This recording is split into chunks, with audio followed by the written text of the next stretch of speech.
A direção que o Senhor quer te levar vai te custar tudo. Mas assim, tudo mesmo, tá? Vai te custar o seu orgulho, o seu ego, a aprovação das pessoas que você ama. Vai te custar o seu conforto, talvez o seu ambiente de família, de moradia. Vai te custar portas fechadas, muitos nãos pra você. No início, talvez também te custe passar por dificuldade financeira. Vai te custar tudo aquilo que um dia você acreditou que era confortável pra você, que era bom pra sua alma. Tem uma frase que o meu pastor fala que eu gosto muito, que é assim: esquece o que você sabe e faz o que eu tô te falando. E para com Deus, eu acredito que nossa vida seja assim o tempo inteiro. A gente esquecendo o que a gente sabe e olhando para a palavra, que é aquilo que é a verdade de Deus para nós. Então a gente precisa fazer isso todos os dias. Jesus, quando estava aqui na terra, ele orou ao Senhor com muita angústia no coração dele, dizendo: Senhor, se for possível, afasta de mim esse cálice, mas contudo que seja feita a sua vontade. Essa é uma das orações mais dolorosas que a gente pode fazer, porque isso pode englobar muitas coisas. Senhor, se for possível, abra essa porta para mim. Senhor, se for possível, deixe esse relacionamento aqui na minha vida. Senhor, se for possível, faz alguma coisa acontecer, mas que seja feita a sua vontade. E essas orações, por mais dolorosas e bonitas que pareçam ser, porque carregam muita verdade e sinceridade para com Deus, carregam um sentido de controle também. A gente querer controlar as nossas vidas com as próprias mãos. A gente querer que Deus faça aquilo que é da nossa vontade, mas que talvez não seja da dele. É um, é um controle que a gente quer ter sobre as nossas vidas que não existe, afinal. Há muito tempo atrás, eu me envolvi num relacionamento por 3 anos. E quando tudo terminou, eu fiquei 5 anos orando ao Senhor para que ele voltasse, pedindo para que ele voltasse. E depois de um tempo, eu entendendo que aquilo não estava acontecendo, que as coisas estavam só piorando, que eu estava ficando mais triste, mais com expectativa errada, eu comecei a pedir ao Senhor, Deus, que seja feita a sua vontade. E o tempo foi passando, nada acontecendo, e eu entendendo que a vontade do Senhor era que eu me curasse daquilo, já que o silêncio de Deus foi uma resposta para mim, dizendo: realmente, eu estou fazendo a minha vontade. Durante esses 5 anos, eu tive um crescimento emocional absurdo de entender que não era como eu queria, que não era o tempo, não era do meu jeito. Foi durante esse tempo que eu mais ouvi a voz do Espírito Santo. Foi durante esse tempo que eu mais cresci na minha caminhada, na minha vida com Deus. Porque à medida que o tempo ia passando, eu ia me afastando mais daquilo que eu pedia e me aproximava mais do Deus das minhas orações. Entende? Porque assim nos isenta de ter o controle dos nossos pedidos e a gente passa a confiar em quem estamos pedindo.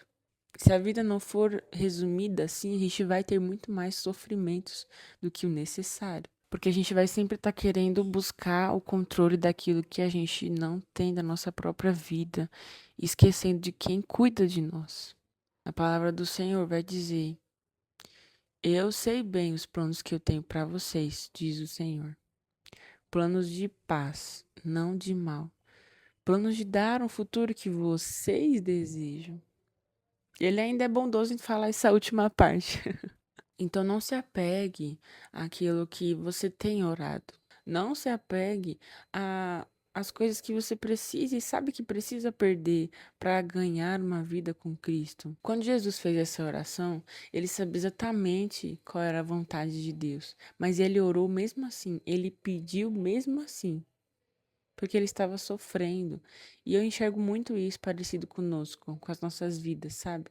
De que nós estamos sofrendo e pedindo por coisas que doem o nosso coração, mas que acima de tudo a vontade do Senhor precisa prevalecer, porque a gente sabe. Quando a gente sabe quem Deus é, a identidade dele, estamos firmes na identidade do Criador, a gente passa a confiar que ele é bom independente das circunstâncias, que ele é bom independente do resultado daquela oração que a gente tem pedido. Essa oração revela justamente que Jesus confia absurdamente na identidade de Deus e de que ele fará um melhor, o resultado melhor. Na palavra do Senhor vai dizer: melhor o fim das coisas do que o começo delas. Ele sabia do resultado final daquela oração.